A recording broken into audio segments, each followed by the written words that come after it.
In physics lessons at school, we learned that power equals voltage times current. So we have talked about how we upgraded the battery to sustain a higher current. But what about the voltage? We need to think about how the phone will convert the 20-volt voltage output from the 125-watt charger.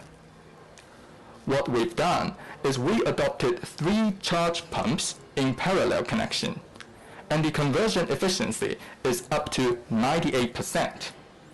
The adapter produces 20-volt 6.25 amp, which will then be converted by the 3 charge pumps into 10-volt 12.5 amp for the battery. In this process, each charge pump will only have to convert 20-volt 2.1 amp, which is around 42 watts. This division of labor protects the charge pumps from any overloading or overheating caused by a high current. Here's the highlight. Even though both the power and the speed have doubled, the temperature of the device is still under 40 degrees Celsius when charging.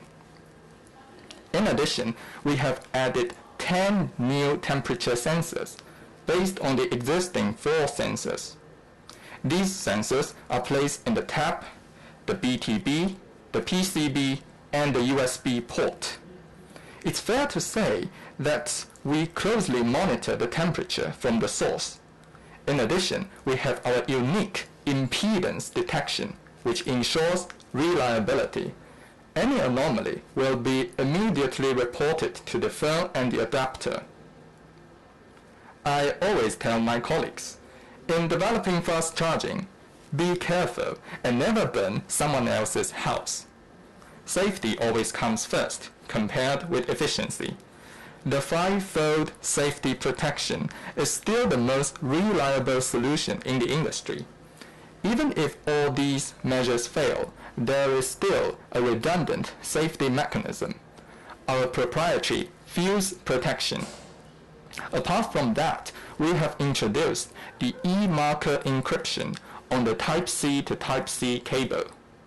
Together with our 128-bit encryption algorithm, only when the adapter identifies the cable will the 6.25 amp current be generated. So that's wired charging. But what about wireless charging? In 2020, we put 40-watt AirVook into mass production, which fully charges a 4,000 milliamp battery in 56 minutes. Since then, many people asked me, when will wireless charging reach the same speed as wired charging? Well, when it comes to wireless charging, here is the answer. 65-watt AirVook. Now, I'll charge this prototype using 65-watt AirVook and ACE2 using 65-watt SuperVook. Later, we will find out what is the difference, if any. On 65-watt AirVook, it is equipped with our proprietary isolated charge pumps. In comparison with 40-watt AirVook, they can convert a higher power and can avoid electrical breakdown caused by high voltage. So we managed to double the efficiency of 5-minute wireless charging. That's 25% charge in 5 minutes, the same speed as wired flash charging. As you will see on the curve, the 65-watt wireless charging runs almost the same as 65-watt wired charging. It can fully charge the phone in 30 minutes. People like wireless charging because they can just leave it on the pad and let it charge. But the age-old problem is speed.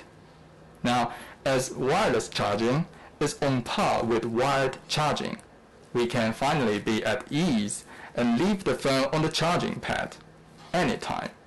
5-minute charge, 25% juice. In terms of how it works, wireless charging is not like wired charging. For wireless charging, It's the two coils inside that transmit magnetic energy and convert it into electric energy. Therefore, the key to increase wireless charging power lies in the high power transmission between the two coils.